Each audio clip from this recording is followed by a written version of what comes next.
Sergio Aguayo, Denis Dresser y Lorenzo Meyer en Aristegui en Vivo. Mesa Política. Bueno, pues gracias a Lorenzo, gracias a Sergio, gracias a Denise por estar aquí esta mañana de lunes con tantos asuntos que han ocurrido. La semana pasada estuvo intensa, en serio.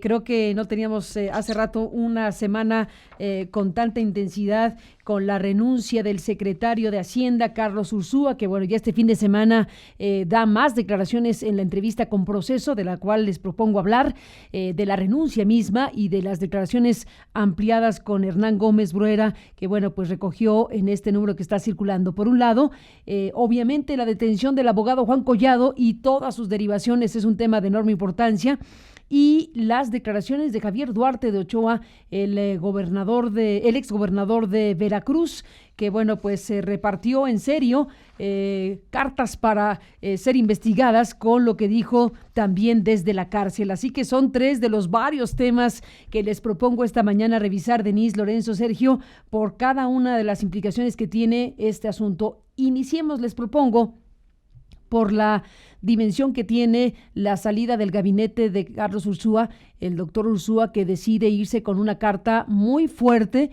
pero más fuerte todavía, que amplíe sus declaraciones en la entrevista de Proceso, que estoy segura los tres habrán leído y revisado con mucho detenimiento, porque ahí Ursúa por lo pronto coloca a Alfonso Romo como el personaje a quien relaciona con conflicto de interés, por un lado.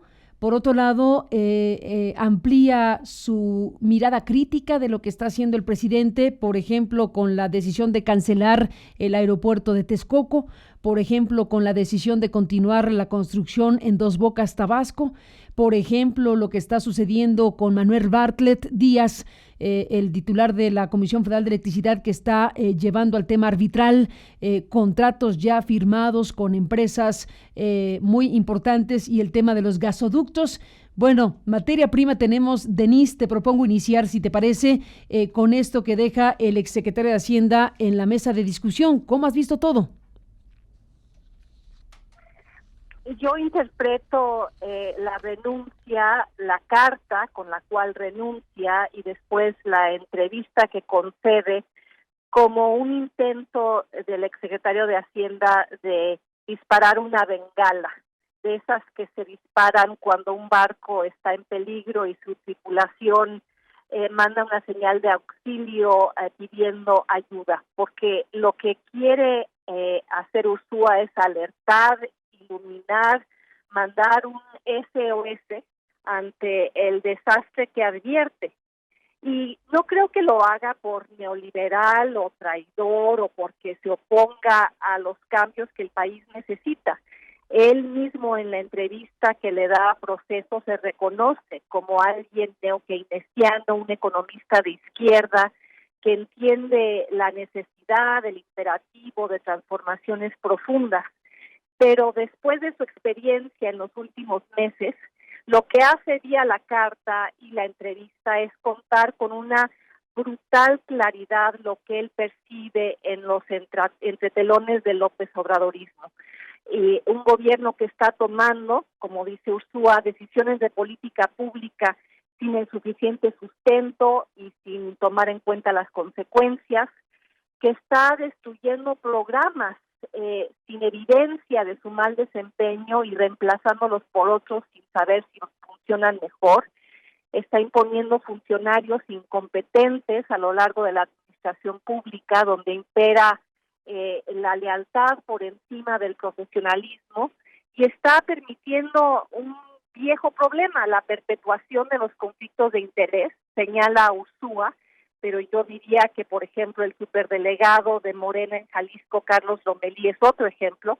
Esos conflictos de interés que han caracterizado a la economía política de México y que explican su disfuncionalidad. Y que además está haciendo, según dice Ursúa en la entrevista, inviable la instrumentación de un proyecto para el cual él se anotó. Él se sumó porque estaba de acuerdo con esa visión neo-keynesiana que buscaba encarar la concentración de la riqueza y disminuir la desigualdad. Y lo que está argumentando Ursúa es que las decisiones, las posturas que se han tomado y lo que subraya como el principal problema de este gobierno, el voluntarismo, están acabando con la posibilidad de ese proyecto que él inicialmente apoyó. Y también critica por contraproducentes una serie de decisiones como la cancelación del aeropuerto, por el mensaje que mandó a los inversionistas y los costos que entraña para los contribuyentes, la dificultad de mantener un gasto público tan elevado en programas sociales, que muchos aplaudimos la idea de precisamente ampliar el gasto social, pero si tienes poco crecimiento y no estás dispuesto a incrementar impuestos, pues va a llegar un momento en que los números no dan. Y también señala pues las obras de Santa Lucía y el Tren Maya caracterizadas por muchos buenos deseos y poca planeación. Y lo que ha resultado a raíz de esto no es un replanteamiento, un reconocimiento. Lo que hemos presenciado en los últimos días ha sido pues llevar por parte de quienes apoyan al nuevo gobierno, llevar a Carlos Ursúa a ser quemado en la plaza pública. Y es importante recordar algo que subraya Ursúa en su entrevista, que él aceptó ser secretario de Hacienda, pero que le dijo a López Obrador que si las cosas iban mal, se iba a ir. Y en su perspectiva, las cosas van mal. Subraya el pésimo plan de negocios de Pemex, la mala administración de la Comisión Federal de Electricidad, en fin. Y lo innegable es que Ursúa, con esto que ha hecho, tanto con la carta como con la entrevista, está pidiendo un golpe de timón, y el gobierno está contestando que prefiere seguir navegando como lo ha hecho hasta el momento. El hombre que más sabe sobre el estado de las finanzas y la economía del país dispara la bengala, se tira al agua en busca de un bote salvavidas, y el gobierno le está contestando que vamos viento en popa. Así veo las cosas, Carmen. Así ves las cosas, Denise. Lorenzo Meyer, doctor, ¿cómo lo analizas tú? ¿Qué interpretación le das a todo esto? Bueno, hay algunas cosas que ya no es necesario interpretar porque quedaron claras, y este es quizá, para empezar, un punto realmente interesante. En otras circunstancias, en el pasado, un secretario rara vez renunciaba si antes el presidente no daba el visto bueno y no había una carta con las razones. Ahora sí, y las razones son bastante claras. No está de acuerdo Carlos Ursúa con algunas de las políticas centrales, ya las enumeró Denise.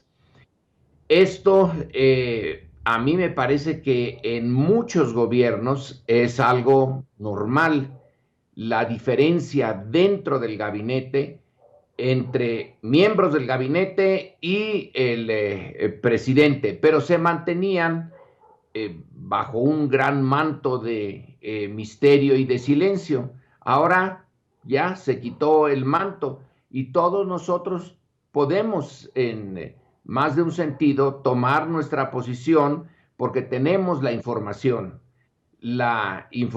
respecto a temas centrales de la política económica que Ursúa pone en la mesa y que en realidad es ahora al presidente, a Andrés Manuel López Obrador, al que le toca desmenuzarlas, responderlas.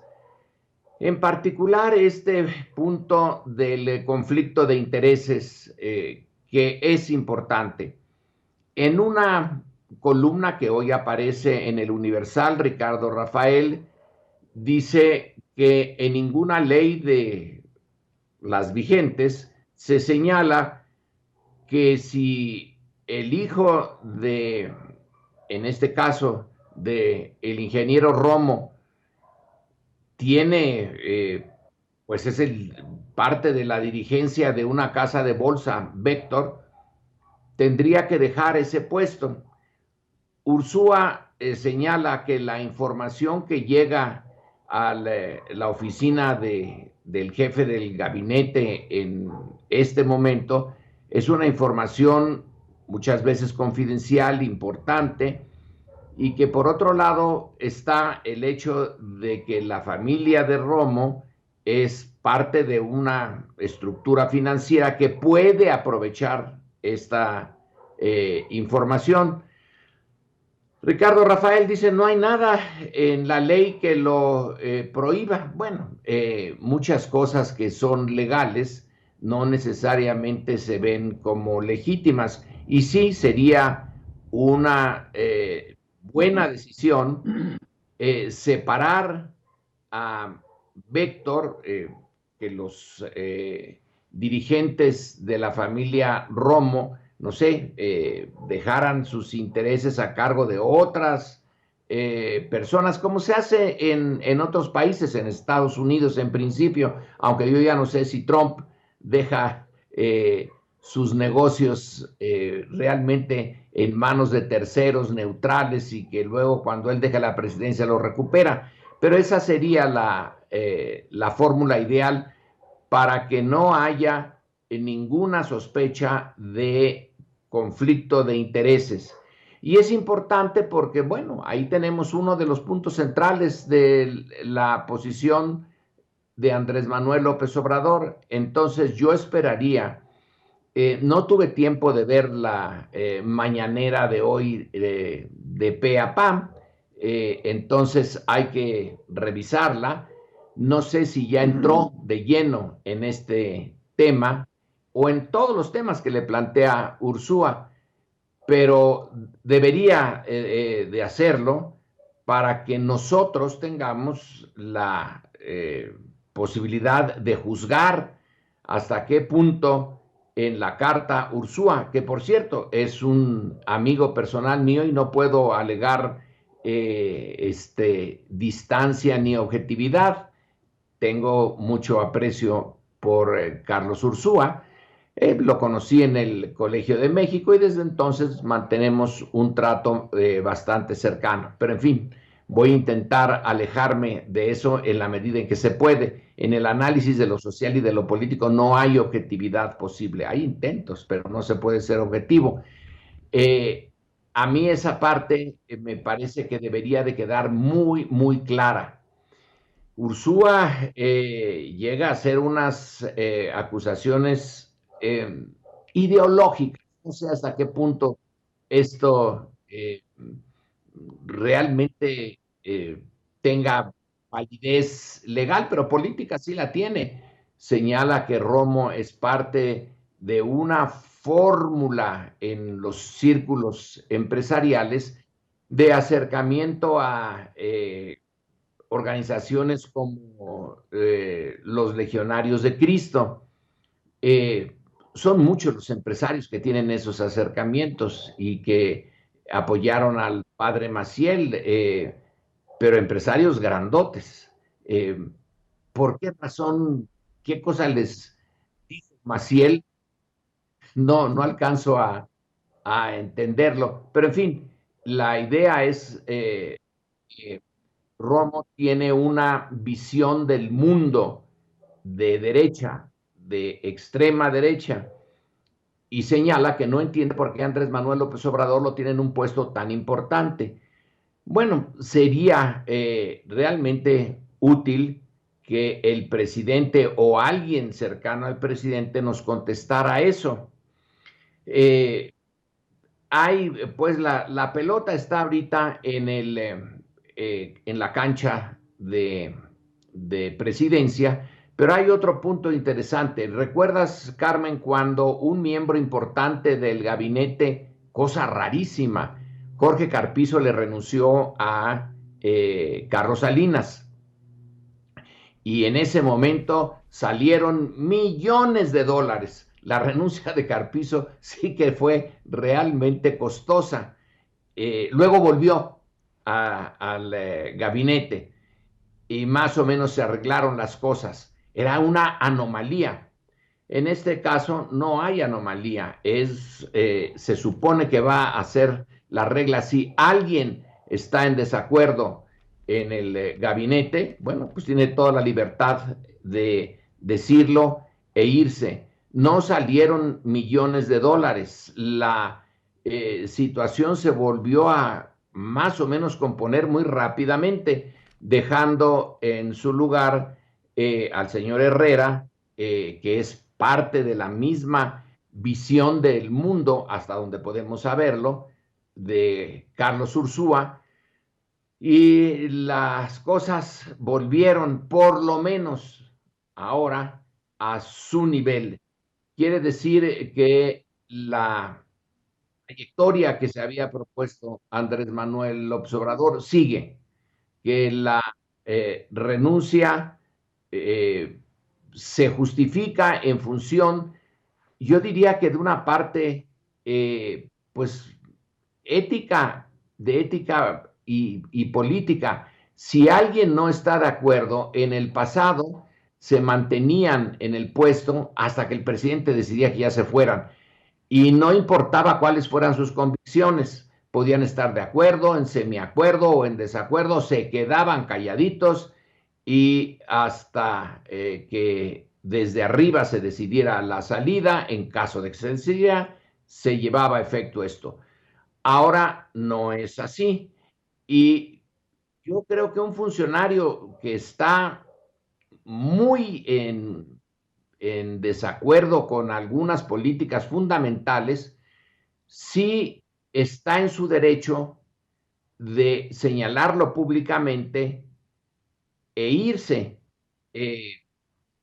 Eso debería de ser una regla que no se tenía en el pasado, que ahora sí se puede, porque es un problema de congruencia. Si yo no estoy de acuerdo con mi jefe y reiteradamente, ¿qué hago? ¿Me quedo y sigo en el puesto? Ya no lo voy a desempeñar bien, no puedo desempeñarlo bien.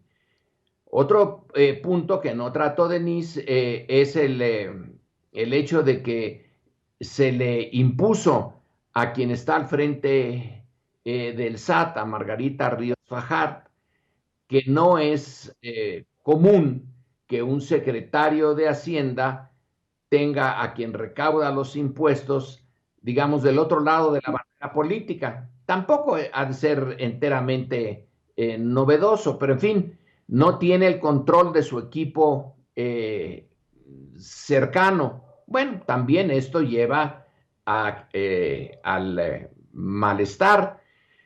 Insisto, en todos los gobiernos hay esas diferencias y con esto termino, hay un buen trabajo sobre el gabinete de Abraham Lincoln, en donde él, a propósito, hizo un gabinete con los críticos en un momento crítico, que es esa división dentro de Estados Unidos, y puso en el gabinete a gentes capaces, pero que no estaban de acuerdo con Lincoln. Y más o menos la llevó, y al final, bueno, pues la historia tiene una visión muy positiva de Lincoln y de su gabinete, pero debió de haber sido muy difícil y a veces un infierno llevar un gobierno con disidentes que están con capacidad de manifestar cuáles son sus objeciones y sin embargo seguir adelante. Es un caso extremo.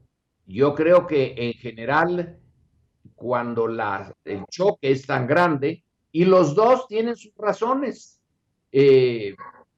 los dos son capaces de argumentar por qué se quiere el aeropuerto en Texcoco, por qué no se quiere, por qué se van a repensar los contratos con las empresas que proveen el gas para el sur de México, por qué los consideran leoninos.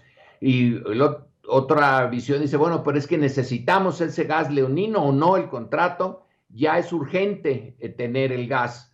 Son razones de peso en los dos lados Y rara vez en política hay una definición muy clara de un lado y una cosa absurda y estúpida del otro lado. En particular dentro de los gabinetes, yo creo que hay parte y parte de razón, y bueno, así es normalmente el proceso político de acuerdos y desacuerdos, y en este caso Ursúa decidió que no podía seguir con esta diferencia con Romo y que el presidente tenía que decidir, pues para eso es presidente.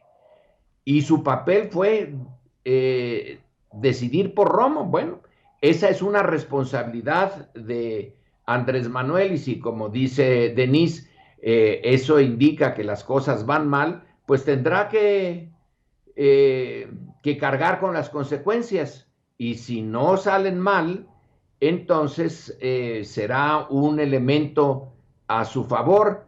Por lo pronto, y con eso concluyo, creo que Carlos Ursúa, bueno, en su interior debió de haber luchado entre lo que dice de Andrés Manuel. Él dice que Andrés Manuel es uno de los políticos rarísimos que se dan una vez cada 20 o 30 años en un país, que él le tiene mucho entre respeto y admiración, no se los quita, pero que en materia económica es más bien conservador, y Ursúa se pone del lado neokeynesiano, es decir, que el Estado debe de usarse y en momentos como este, por ejemplo, no estar apretando el gasto, sino al contrario, extendiéndolo al estilo de Roosevelt, por ejemplo, en el momento de la Gran Depresión. Bueno, son decisiones importantísimas, sus efectos los vamos a sentir todos, pero la responsabilidad fundamental es del presidente. Pues ahí está esta revisión, Lorenzo Meyer. ¿Qué dices, Sergio Aguayo, de lo que significa la renuncia por sí misma y de lo que significa lo dicho en la carta y lo dicho en la entrevista con Proceso? Carmen, voy a centrar mis comentarios en, primero, una comparación de Ursúa con el libro de Daniel Cosío Villegas, El estilo personal de gobernar.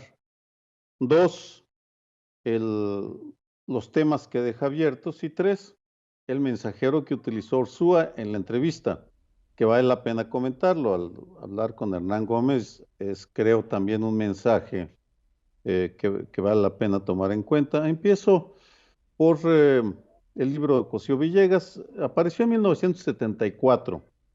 Fue un libro devastador para ese momento cuestionado ya estilo de gobernar de Luis Echeverría Álvarez, que, si recordamos, llegó con un mensaje de renovación. Él, incluso intelectuales cercanos a él, acuñaron la frase Echeverría o el fascismo. Es decir, o había los cambios que iba a impulsar él, la transformación del sistema político-económico, de la política exterior, la apertura al mundo, la primera apertura al mundo, de las reglas económicas, o habría un régimen fascista como el que insinuaba había estado presidido por Gustavo Díaz Ordaz, o neofascismo. Lo que Daniel Cosío Villegas hizo fue desmontar o exhibir la manera como estaba tomando decisiones Luis Echeverría, al ilustrar con ejemplos muy concretos. Y él vivió algunos de los viajes en aviones de redilas, porque Echeverría iba levantando intelectuales, académicos, políticos, líderes sociales, y se los llevaba a sus giras interminables, por cierto. También, al igual que Andrés Manuel López Obrador, Echeverría gustaba de estar en movimiento todo el tiempo. Pero la esencia de la crítica, en mi opinión, de Cosío Villegas Echeverría fue esa: no se toman decisiones de manera adecuada, sino que es un estilo personalista que adopta el presidente. toda proporción guardada, la carta de Ursúa primero y la entrevista que concede Hernán Gómez después va en la misma dirección. Es muchísimo más breve, por supuesto. Son textos, yo distinguiría incluso el tono. En la carta hay un cierto enojo e irritación que desaparecen en la entrevista, en donde no sé si cómo la hayan trabajado, si Hernán le permitió leer un borrador. Esas condiciones las desconocemos, solo sabemos que apareció una entrevista muy bien montada, muy apretada, en la cual el mensaje principal, la crítica central, después de halagar y elogiar a Andrés Manuel López Obrador, al presidente, es decir, toma decisiones sin sustento, se basa más en su instinto que en la información, menosprecia el instrumental del intelectual y él ahí se asume como intelectual, un tema al que en otro momento valdría la pena regresar sobre el papel de los académicos, los intelectuales en este régimen, que vale la pena desglosarlo, pero en todo caso, él como intelectual dice, el presidente está tomando decisiones de manera apresurada y personalista, y algunas de esas decisiones son equivocadas. Y lo dice con todas sus letras, las señala, no las voy a mencionar. Después, él señala algunas contradicciones que cuestionan un aspecto fundamental del discurso López Obradorcista. Él repite una y otra vez, nosotros somos diferentes, nosotros estamos haciendo las cosas de otra manera. Yo tengo dudas que sí están intentando y en algunos temas están haciendo las cosas de diferente manera. No tengo, aclaro, no tengo ninguna duda, pero Carlos Ursúa señala dos de los puntos más débiles en lo que sabemos del gobierno de López Obrador. Uno es la manera como siguen creándose tribus, porque el comportamiento de Romo, cómo no lo describe, es, pues yo estoy en esta posición y voy a colocar mi gente en los puestos que yo pueda. Es decir, la disputa por los cargos, el patrimonialismo de la vida pública, y Romo coloca a su gente en Hacienda y en la banca de desarrollo, que ese es para mí el mensaje más preocupante, además del conflicto de interés, que es insuficiente la manera como el presidente lo ha respondido. Él dice no hay conflicto de interés, Ursúa dice hay conflicto de interés, ¿quién va a dirimir el asunto? ¿La Secretaría de la Función Pública o quién? Y luego está el caso del polémico Manuel Bartlett. Yo me sigo preguntando por qué lo incorporó el presidente López Obrador. Yo sé, la lealtad estuvo con él, en fin, pero no dejo de preguntarme ese tema. En fin,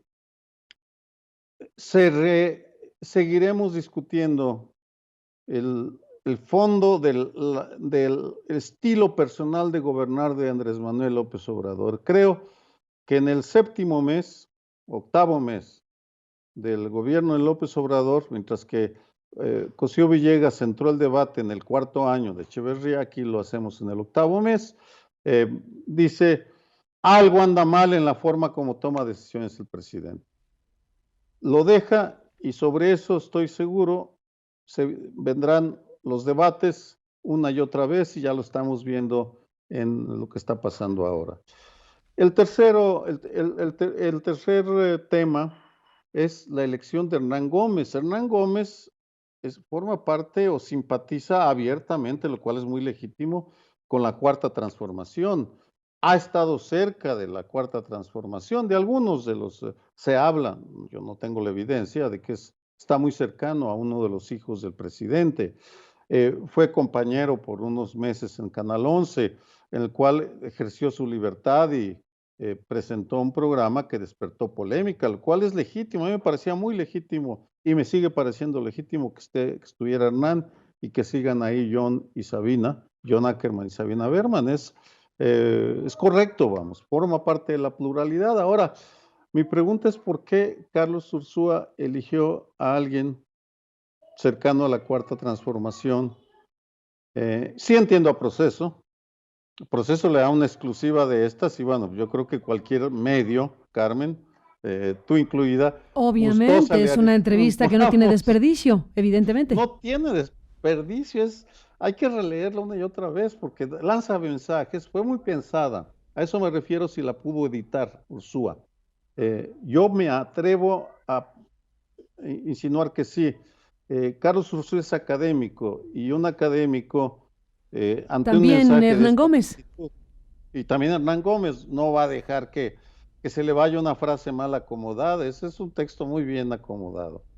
En suma, Ursúa centra el debate en lo que a mí me parece es prioritario. Cómo se están tomando las decisiones al interior del gobierno de Andrés Manuel López Obrador. ¿Priva la razón o nos quedamos solamente en la intuición? ¿Razón o intuición? Que hay el dilema. Pues dejemos hasta aquí, no por falta de ganas, porque materia prima sigue habiendo y mucha de esta carta, de esta entrevista, de todo lo que significa la salida de Carlos Ursúa y cada uno de los puntos que deja precisamente que merecen una muy amplia revisión de lo que es este planteamiento que hace, estos planteamientos que hace el hoy exsecretario de Hacienda de México. Pero bueno, por razones de tiempo, en otros momentos retomaremos el hilo. Aquí está una mirada amplia de cómo entender y cómo discutir finalmente el alcance y significado de la salida de Ursúa del equipo de Andrés Manuel López Obrador y todo lo que deja en estos pues mensajes que estamos aquí analizando. Déjenme, Lorenzo, Sergio, Denise, hacer una pausa y después de la pausa les propongo que regresemos con estos otros dos asuntos y miren que nos falta lo de la renuncia de Carlos Lomelí como superdelegado de Jalisco, pero lo dejamos hasta el final si nos da tiempo.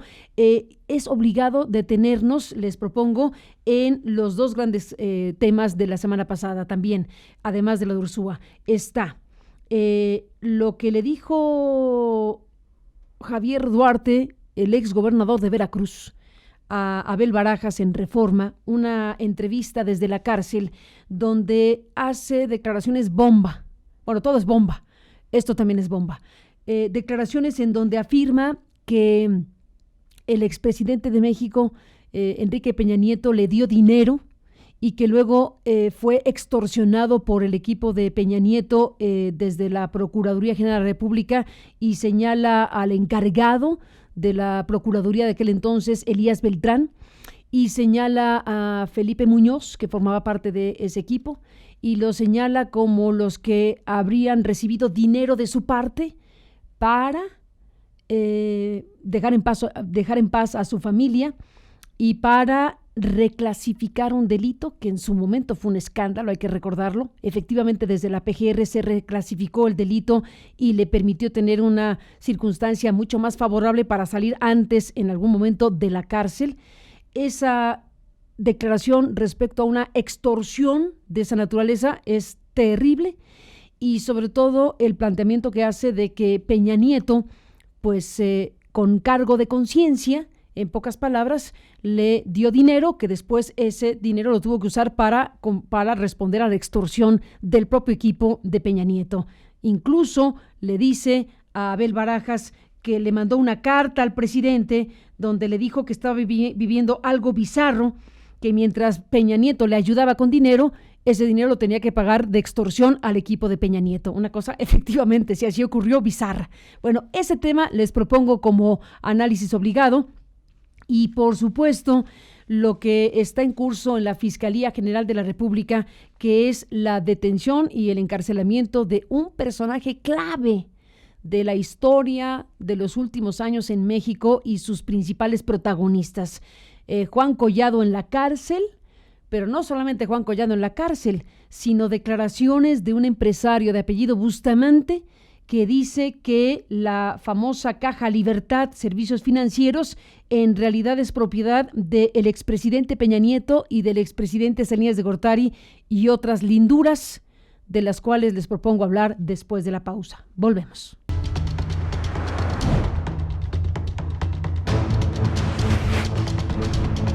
Mesa Política. Bueno, regresamos, Denise, con esto que les propongo, que son estas otras dos cuestiones bomba de la semana pasada. Bueno, ¿qué decir de un exgobernador que plantea lo que plantea Javier Duarte de Ochoa, que tiene que ver con una manera en que llevaron las cosas desde el gobierno de Enrique Peña Nieto? Permíteme iniciar con el tema Duarte, con el tema de sus señalamientos por presunta extorsión del equipo de la Procuraduría General de la República, de su trato con el gobierno de Peña Nieto para entregarse, en pocas palabras, en un contexto de cosas que pudimos haber imaginado justo como las cuenta el hoy exgobernador en la cárcel. ¿Qué dices de esto, Denise?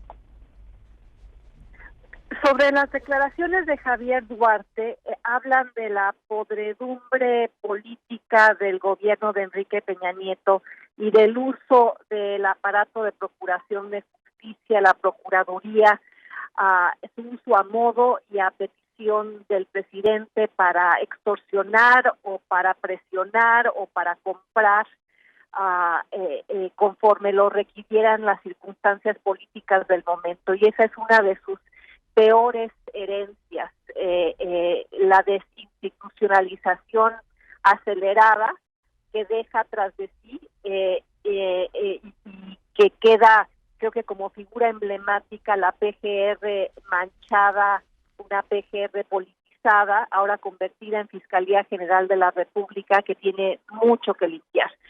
Me interesa más el caso del abogado Juan Collado, porque era el abogado del establishment político, el abogado de la mafia en el poder, que se ha hecho de fama y fortuna defendiendo a impresentables.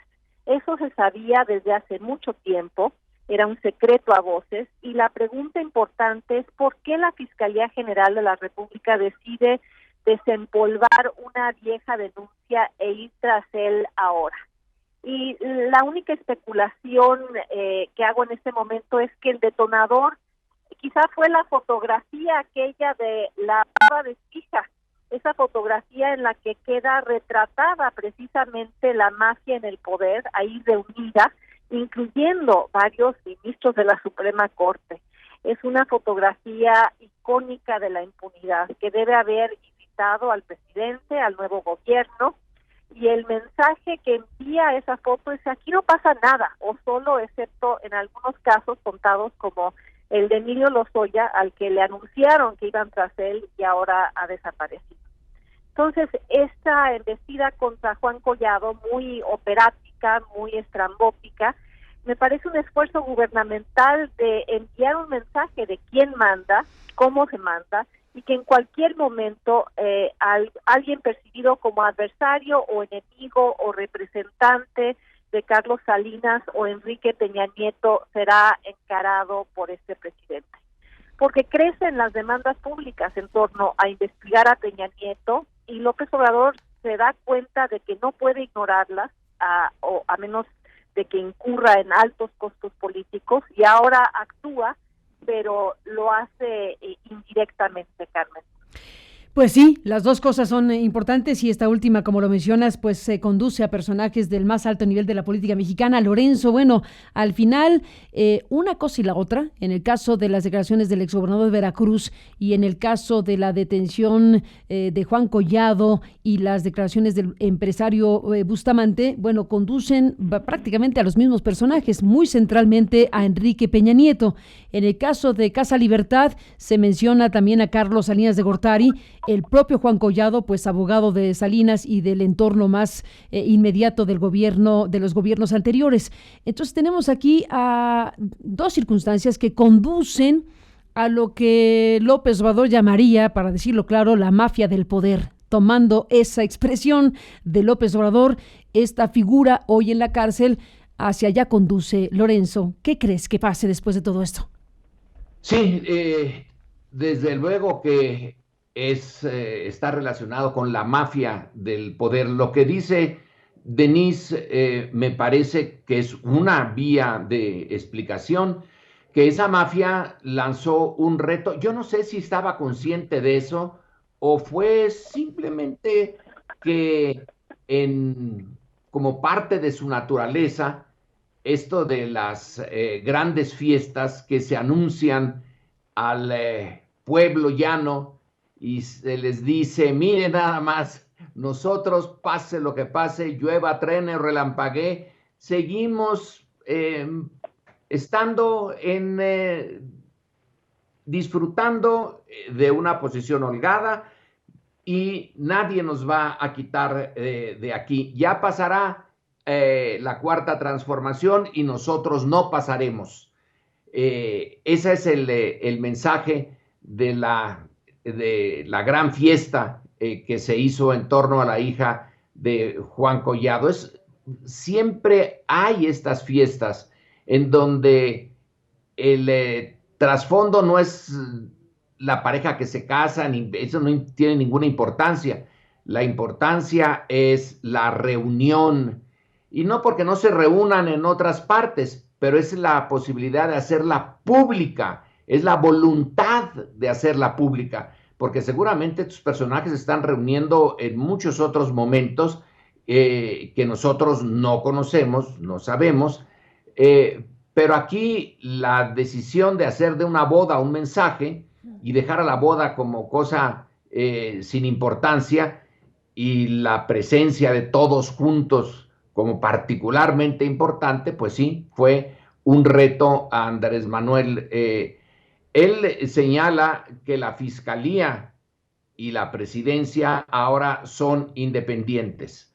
Gertz Manero, hasta donde nosotros lo podemos conocer, sí tiene voluntad propia, que lo indujo a esto alguna indicación de la presidencia o no, o lo hizo por sí mismo, porque él es parte de la cuarta transformación, es parte de los retados por este grupo.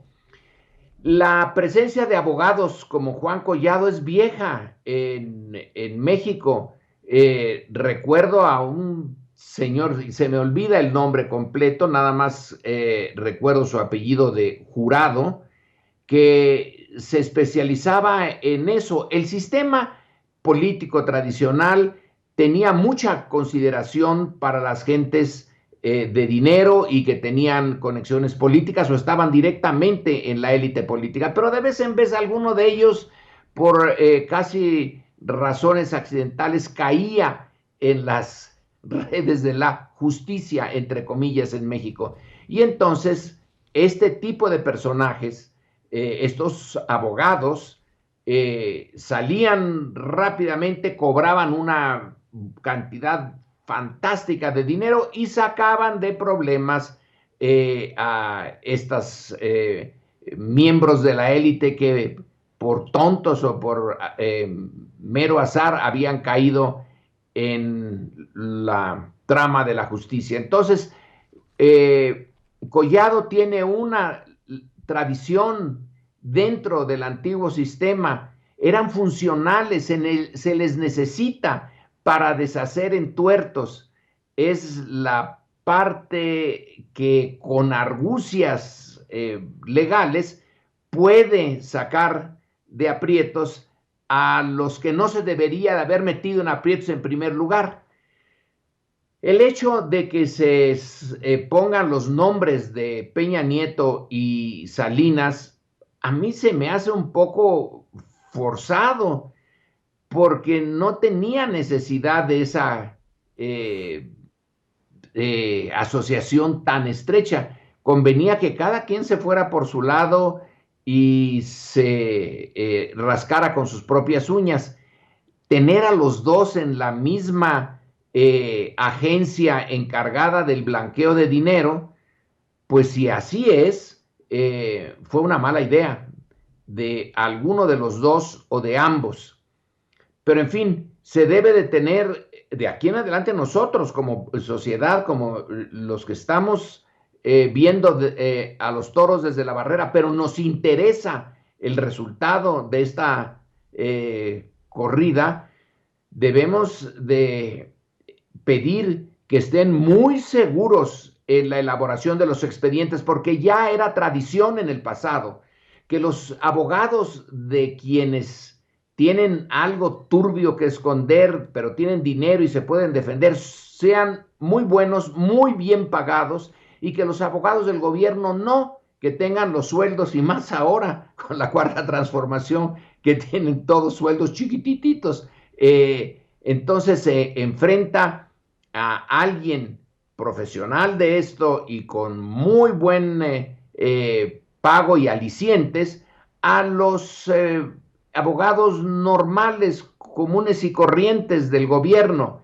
Insisto, en el pasado el gobierno perdía básicamente sus casos, no porque no tuviera razón, sino porque no tenía el personal adecuado.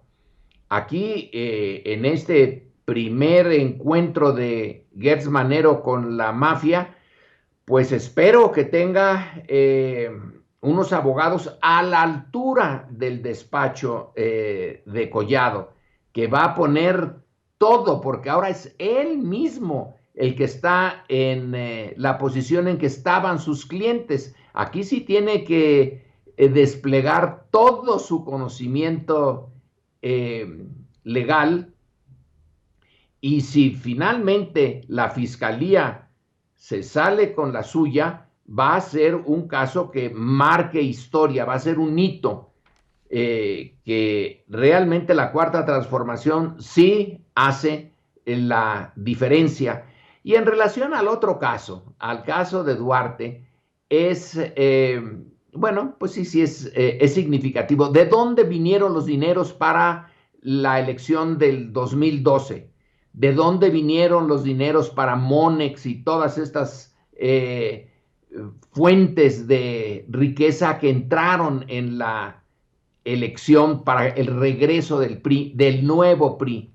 Pues venían de las únicas ciudadelas, porque eran muchas, que tenía el PRI ya que había perdido el poder presidencial, que eran los estados. Y de esos estados, pues los más importantes eran los que tenían, por un lado, una demografía densa, como es Veracruz, y que por lo tanto también tenían recursos. Entonces no es, creo yo, descubrir el hilo negro. Sí se dice que de allí debió de haber salido una buena parte de los recursos para la campaña de Peña Nieto. Ese avión que se descubrió, o ese, no avión, el enviado con una maleta que se le descubrió al bajar de un avión en Toluca, de una maleta que llevaba billetes, que era la manera adecuada para financiar de manera ilegal una campaña, varios millones de pesos, y que dijeron que era para pagarle a los proveedores de una fiesta en Veracruz, y que se les devolvieron el dinero. Bueno, pues ahí está ya una prueba que podemos, sin mucha imaginación, ligar a este ducto de dinero que apoyaba a Peña Nieto. Luego, Peña Nieto señala que hay unos grupos, un grupo de gobernadores fantásticos, nuevos, el nuevo PRI, y entre ellos a Duarte.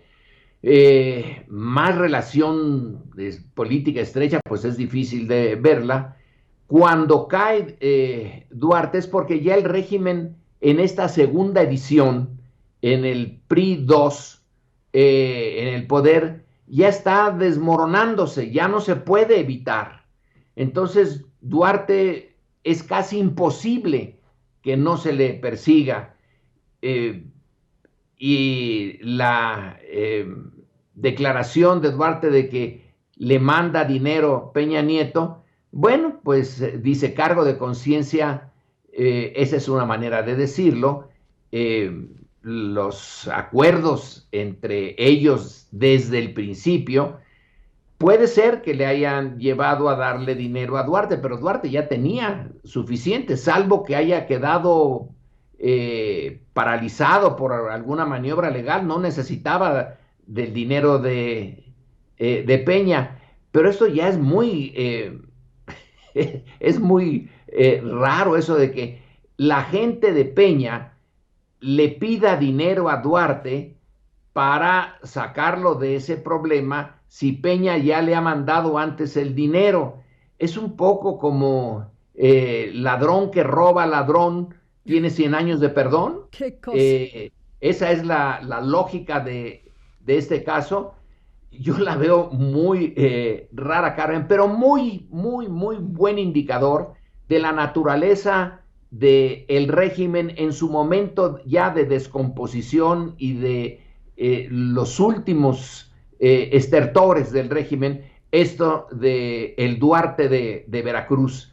Es realmente un caso que deberá o debería pasar a la historia política de México como uno de los grandes ejemplos de qué sucede cuando ya se desmorona un sistema corrupto, cuando desde dentro es de donde viene su caída y su pérdida de poder. Ni más ni menos, pues Lorenzo, Denise, Sergio, a los tres, gracias como siempre. Obviamente seguiremos hablando de todo esto. Por lo pronto, gracias por estar aquí a los tres. Muy buenos días y un abrazo. Gracias y hasta la próxima. Pues sí, ahí están los temas que en estos últimos días han sido, están siendo en este momento principalísimos para analizar y debatir en este país.